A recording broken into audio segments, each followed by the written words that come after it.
Sriwijaya. 4 lawan 3, satu orang terjatuh dari Sriwijaya. Siti saya dapetin berhit, Obey tumbang. Gardu coba berdansa di area bawah. Bersama dengan seorang Gun kali ini yang akan terprediksi sama seorang Hiram. Berhasil di take down.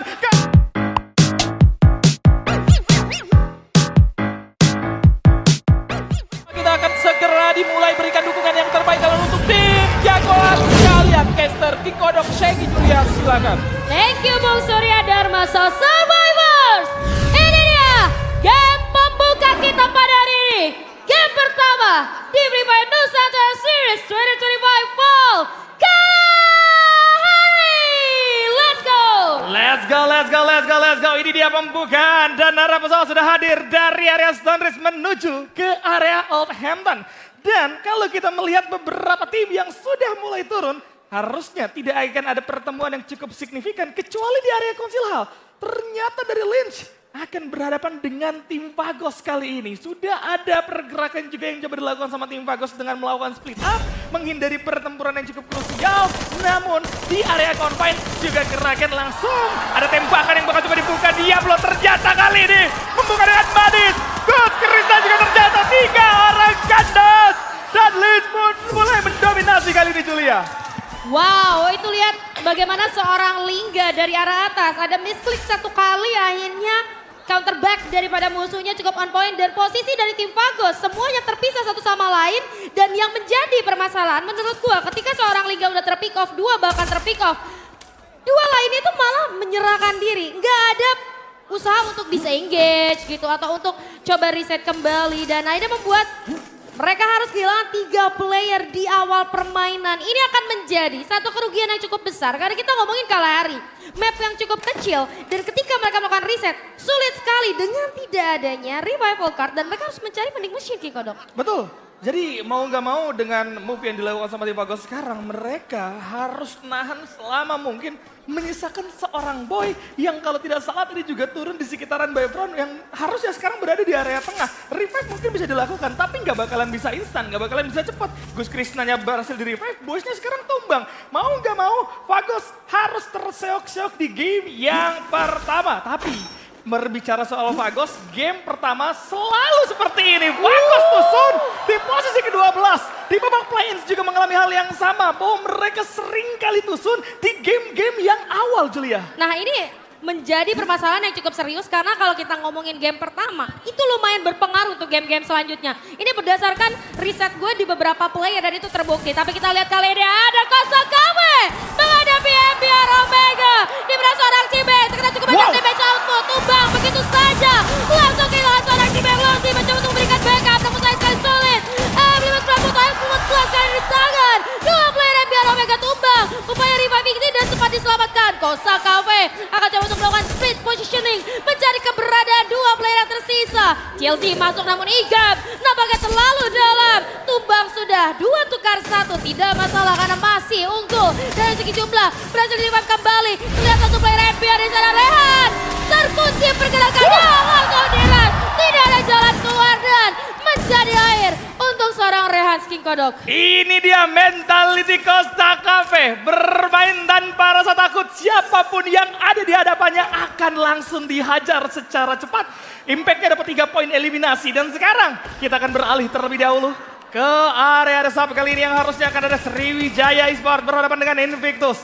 Invictus, tim yang baru saja mengalami hal buruk di season kemarin karena harus post di posisi ke-12. Kali ini akan datang dengan roster yang berbeda. Lihat God, berhasil seperti take down di tangan seorang Fidik. Sriwijaya, sang juara, akan coba dipukul mundur kali ini. Revive coba dilakukan, Gardu berduel, 2 orang, tumbang dia. Gak bisa bertahan di tangan seorang Fidik. Nampaknya Sriwijaya akan terusir. Fidik mesin coba diamankan sama seorang Joel. Bertahan, tembakan masih belum on point. Joel kali ini akan coba disambangkan oleh 2 anggota. Berhasil di take down. Sriwijaya pun dibungkam. 2 bahkan 3 tim esports. Kali ini di early gamenya terseok-seok Julia. Oh no.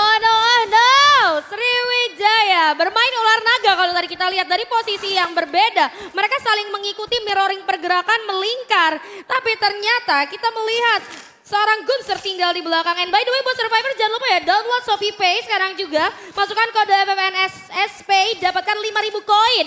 Dan menangkan skin favorit juga Samsung A06 gratis. Shopee Pay X FFNS 2025. Gokil, dan kita melanjutkan bagaimana pertarungan seharusnya akan terjadi lebih intens lagi. Kalau hari di game yang pertama, gue gak menyangka bagaimana semua tim coba untuk menginisiasikan pertarungan early. Tidak ada sama sekali tim yang coba menghindari pada saat mereka sudah terlanjur basah untuk memulai pertarungan. Sriwijayanya all in, begitupun dengan tadi tim Vagos yang all in sehingga harus tusun. Bahkan MBR pun bersama dengan Costa Cafe, itu gak ada sama sekali escape way yang coba dilancarkan oleh para penggawa dari MBR itu sendiri. Kraken kali ini coba untuk mencari celah terlebih dahulu, mencari informasi terlebih dahulu di area Bayfront yang harusnya di sana juga ada P3D Kediri yang mana P3D Kediri berarti mau nggak mau akan bermain secara safe karena mereka sudah tahu ada hitlist di depan mereka tapi mereka nggak mau keluar dan nggak mau bertempur kali ini Julia. Iya takut terkena dari hitlist sendiri dan itu akan nge-spill posisi mereka. Nah ini mereka decide untuk bermain secara safe aja. Mereka juga belum dapetin opportunity apapun di sana jadi ya udah nunggu informasi lebih jelas. Tapi Kraken Esports di arah yang berbeda kali ini. Mereka bermain dengan cukup temponya slow banget. Sementara dari Sriwijaya baru saja melakukan reset. Namun Guns tertangkap basah manipulator. Kali ini 4 player langsung saja menginisiasi seorang Joel. Here at the maze lagi dan lagi jatuh bangun Sriwijaya. Ya ini kalau kalian sadar bagaimana Manipulators bermain seperti ini terus di babak play-in. Mereka bukan tipikal tim yang masuk ke tengah demi bisa mendapatkan objektif zona untuk lebih awal. Tapi mereka adalah tim yang bermain di pinggiran berharap ada tim-tim yang memang baru melakukan revive kemudian poin eliminasinya bisa diklaim. Dan itu dilakukan kembali di babak grand final. Impact-nya apa? Ya dapat 2 poin gratis. Itu bukan yang manis. Benar-benar mereka itu melihat peluang yang lebih besar dibandingkan resikonya ya. Tapi kita kali ini MBR Omega akan hadir ke arah P3D Kediri. Langsung saja ada seorang Gauss 15. Ketukan damage output terjadi. Beberapa global sudah dikirimkan. Terlalu ramai di sini. Coba untuk keluar dari tekanan. Karena luar rumah banyak sekali hujan peluru. 1 player berhasil didapatkan. Langsung ditinggalkan begitu saja. Tidak ada peluang melakukan perlawanan King Kodok. Sayang Triple sayang. P3D Kediri harus tumbang. 2 anggotanya oleh tim yang baru saja melakukan reset kali ini. MBR Omega. Tapi memang tadi pembukaannya juga bagus banget sih. 1 orang tumbang dari P3D Kediri, 3 orang coba untuk bermain secara safe di dalam ruangan dengan membuka keluar yang begitu banyak. Tapi tidak berimpact baik untuk mereka sehingga 1 teman lainnya pun harus tumbang. 2 orang memang berhasil melarikan diri, tapi sekarang mereka harus reset dari arah yang cukup jauh lagi. Menelan kerugian early bukanlah hal yang bagus. Dan sekarang harusnya akan ada pertarungan antara Kagendra versus dengan adanya Manipulators yang sama-sama bermain di area pinggiran Julia. Waduh sayang sekali Manipulator kali ini tertangkap basah oleh Kagendra. Dimana seorang Ralph mampu membungkam 1 player daripada tim Manipulator. Sementara Kraken Esports kehilangan 2 bahkan 3 player ini bukan kabar yang baik. Umsi akan menjadi lone survivor. Kali ini menghadapi gempuran yang terjadi namun Legalot nampaknya tidak akan diselamatkan dari jendela. Umsi harus kakek tapi lihat bagaimana respon seorang Umsi. Terlalu cepat namun sayang sekali tidak sempat untuk pergi dan Kraken. Tumbang di posisi ke-10. Sayang.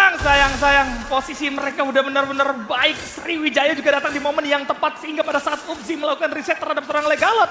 Menangin duel terhadap Invictus. Tapi mereka juga harus menjadi korban selanjutnya dan tumbang di tangan Sriwijaya Esports. Kraken dominasi yang coba untuk mereka mainkan di game awal justru harus membuahkan hasil yang tidak baik. Karena kalau kita melihat dari elim yang baru saja didapatkan dari Kraken itu cuma 2 doang dari elimnya. Dan placementnya juga di hashtag yang ke-10. Jadi ada total 3 poin saja yang dikantongi. Sedangkan Sriwijaya yang tadi hampir saja tumbang, hampir tadi rata di area sub, berhasil bangkit kembali, berhasil bounce back kembali, 7 poin eliminasi. Mereka kantongi dan mereka sekarang udah utuh dengan resource yang juga sudah cukup mumpuni. Ya sudah cukup mumpuni tapi bagaimana kita berbicara dengan adanya zona yang saat ini akan kembali mengecil dan bahkan masih ada 9 tim yang tersisa. Mereka harus terburu-buru untuk mencari compound atau tempat perlindungan baru. Sementara hati-hati, Eza 24 kali ini nampaknya akan coba memantau ke arah depan. Ada Vesaka di sana.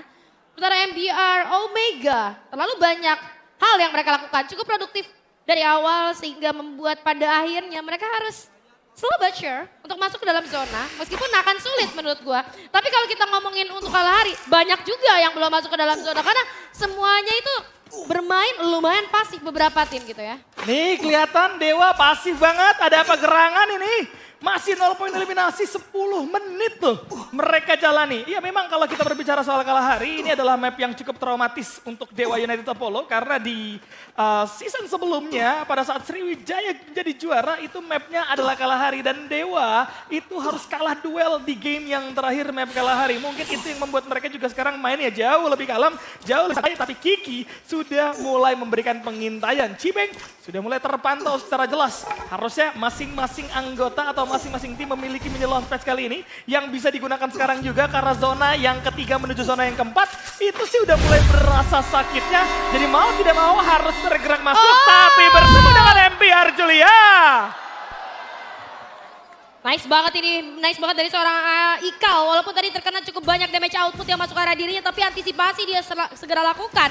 Dia buka glue wall agar teman-temannya yang landing nanti aman dari peluru-peluru nyasar yang bergerak ke arah mereka. Dan kita lihat Shrines kali ini akan pecah pertempuran antara Dewa dan Apollo. Hilang sudah seorang Lozi kali ini. Pukulan jumlah dimiliki oleh Dewa dan Apollo. Adrian, ini dia idol kita semua. Respon keluar masih cukup cepat dari MBR Omega. Langsung ada Oscar di sekarang depan. Valiant, kita lihat kali ini Dewa dan Apollo Gedai langsung dirasa oleh 3 orang sekaligus. There's no way to run Gedai. Yes. Dan tadi kalau kalian sadar Joel ikut campur ke dalam pertempuran antara MBR dan juga Dewa. Sehingga 2 poin eliminasi dikantongi oleh seorang Joel untuk menuju ke arah 2 penggawa dari MBR itu sendiri. Dewa kali ini sadar pertarungan belum selesai di area shrine. Ada kedatangan tim yang berbeda. Lihat Ikal responsif banget. Berhasil dapetin 1 orang terlebih dahulu. Didobrak dalamnya. Kalsen juga banget bersaing dan begitu saja Adrian memang harus terjatuh. Tapi revive masih bisa dilakukan. Bahkan kalau kita lihat kali ini akan coba diterobos secara all-in. Gazel gak akan bisa mana-mana. Tapi masih bisa dibalaskan sama seorang Ikal. Adrian akan di-revive kembali nih. Juga harus tumbang di area luar. B3 dengan diri. Menyisakan seorang Ras kali ini. Yang nampaknya harus bersembunyi di area dalam. Kiki sakit sekali zona yang sekarang mereka coba untuk gigit kali ini. Mau nggak mau harus coba ditahan. Tapi Zax jangan meleng. Masih ada Joel yang terus mengintai. Joel akan terus memakan tim yang masih berada di luar zona. Ini menjadi kesempatan emas untuk Joel membuka game pertama dengan poin eliminasi yang sangat-sangat tinggi. Ya Sriwijaya ini walaupun diharas dan lihat bisa-bisa tapi mereka karakternya tetap stay ya. Berempat bisa di sana. Tapi kita lihat kali ini Kagendra juga masih mampu memulangkan 1 player KOB dan finally P3 di Kediri tumbang sudah di posisi ke-9. Tadi gue sempat menyambung pembahasan Sriwijaya. Karakternya masih sama ya Bay. Mereka tuh sering banget di early hilang satu persatu. Tapi lihat sampai late game tuh berempat lagi gitu. Yes. Walaupun susah dan ini dia. Melihat dari Kagendra akan coba untuk masuk ke sekitaran foundation. Irap berhasil terculik oleh seorang Eza. 24 di sana. Tidak terdeteksi posisi dari tim Lynch itu sendiri. Membuat Kagendra kali ini harus bermain hanya dengan 3 player aja King Kodok. Ya ini masih bisa di-revive harusnya dari seorang Irap. Tapi kalau kita melihat ini udah nggak memungkinkan juga harusnya buat Irap dibangkitkan. Ini harusnya udah masuk zona-zona akhir. Jadi udah nggak ada momen lagi. Mau nggak mau mereka dari Kagendra harus bermain dengan 3 anggota. Cuman yang menarik bagaimana Costa Cafe juga masih bisa bertahan. Dewa masih ada 3 anggota. Kagendra juga akan coba join kali ini. Zax berhasil coba dibangkitkan. Akan hadir juga ke arah Lins. Kali ini yang bermain di dalam compound. Coba diterabas. Rindo memberikan sambutan yang meriah kali ini. Tidak akan mudah untuk menerobos ke arah Lins. Karena setup 4 anggota di lantai 2 sudah mereka lakukan secara komit. Lihat Glue Wall juga sudah mulai menutup sudut pandang yang begitu banyak menuju ke arah Lins itu sendiri. Jadi Dewa gak punya alasan untuk menabrak ke sisi atas. Berbagi kompon adalah satu-satunya solusi untuk Dewa sekarang yang baru saja merasakan revive dan regroup kembali setelah tadi hampir rata di area shrine. Waduh, ini bakalan sulit banget buat Dewa. Gimana caranya mereka akan regroup dengan padatnya tim-tim yang mencoba masuk ke dalam circle. Meskipun semua tim merasakan hal yang sama ya. Mereka juga dalam kondisi yang cukup sulit. Namun sayang sekali MBR Omega harus finish di baju ke-7 menuju. Itu dia, ada Korean Dash dilakukan. Namun bagaimana seorang Rido kali ini coba untuk masuk. Ada juga Reflect Freedom. Tidak ada yang keluar yang bisa bangun. Sirsi pun harus tumbang kali ini. 5 poin eliminasi dikeluarkan. Tapi lihat bagaimana jawabannya itu Apollo akan coba untuk mengulur waktu. Membuat tim Winch kali ini harus reset terlebih dahulu dan melepaskan satu player yang tersisa. But somehow di notif kita lihat bahwa seorang Irap berkata banyak dengan granat yang dia miliki Kikodok. Waduh, itu Lins tadi nggak kepancing sama Dewa sehingga berhasil menginisiasikan dengan cukup baik. Tapi Pesta Kakak Gendra kali ini akan saling bertarungan. Lihat, sudah ada 3 anggota yang tumbang bahkan rata secara instan. Pestaka kali ini benar-benar dibungkam di posisi yang ke-6. Kagendra 13 poin eliminasi berhasil dikantongi kali ini. Sudah ada Sriwijaya yang berada di depannya. City Seven harusnya akan sadar betul. UAV Village juga sudah mulai dibuka. 4 tim yang tersisa saling bertarung antar satu sama lain. Ada Rin yang berhasil retake dan begitu saja Gardo meledakkan semua yang ada. Berhasil melululantakan pertahanan dari Costa Cafe. Coba disambangi, 2 orang terjatuh. Juan sendirian gak akan bisa kemana-mana. Coba untuk diklaim dari poin eliminasinya dan berhasil dikantongi. Namun Gardu, hey Gardu jangan terlalu offside. Bisa jadi Gardu yang bakal dimakan kalau posisinya terlalu jauh. Namun Juan coba bertahan semaksimal mungkin. Tapi tidak ada jalan keluar yang benar-benar aman. Guns obey Joel yang sudah mulai membagi posisi. Lins masih berada di sisi atas bersama dengan Kagendra yang kali ini akan ragu untuk keluar. Karena Joel sudah mengendalikan dalam zona. Dan zonanya bergerak ke arah Sriwijaya Esports pada akhirnya. Ya, ini zonanya akan bergerak ke arah Sriwijaya Esports. Gue suka banget the way mereka tumbangin dulu Costa KW dengan utilities, baru mereka ambil box dan juga mobil.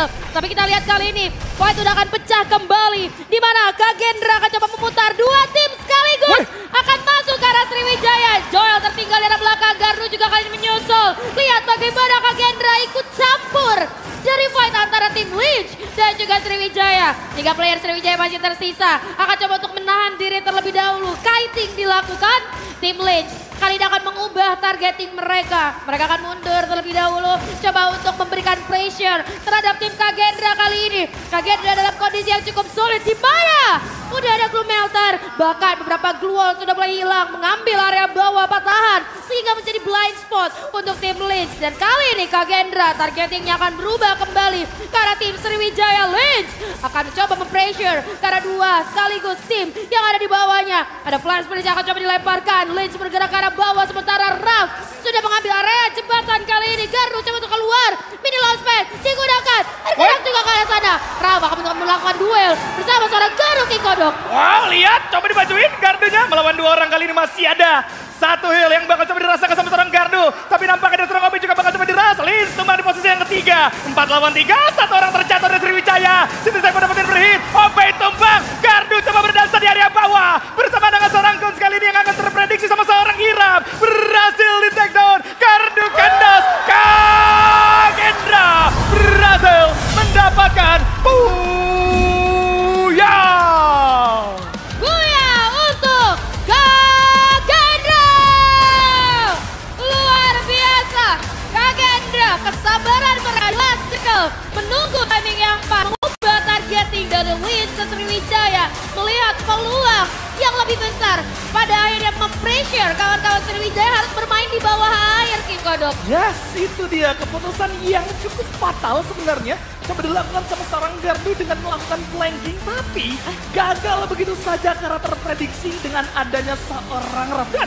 Selamat datang kembali Bung Surya, gimana tanggapannya? Ya, ngelihat dari player-player dari tim Kagendra dan pola permainan mereka sih sebenarnya the maze. Kemudian mereka turun ke bagian Mehmet dan mau melakukan fight. Harusnya mereka hampir melakukan fight di sana. Ya, tapi ketika mereka mengetahui mungkin zonanya nggak jauh-jauhan juga dari mereka, ada tempo permainan yang sedikit lambat. Mereka mainkan lambat tuh karena mungkin mereka sulit di bagian depan ketika mereka akan masuk ke daerah foundation itu rame banget. Mereka itu sempat sulit juga di foundationnya.